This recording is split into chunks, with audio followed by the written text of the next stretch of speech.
गुरुपौर्णिमा निमित्त व अमोल शिवार लोखंडे यांच्या मुलाच्या 5वी कार्यक्रमानिमित्त अरबडी भजनी मंडळींचा सहभाग। राधाकृष्णन महाराज गोरे यांनी मानले आभार।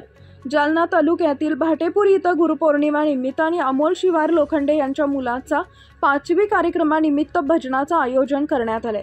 यावेळी अरबडी भजनी मंडळ यांनी सहभाग घेतला होता।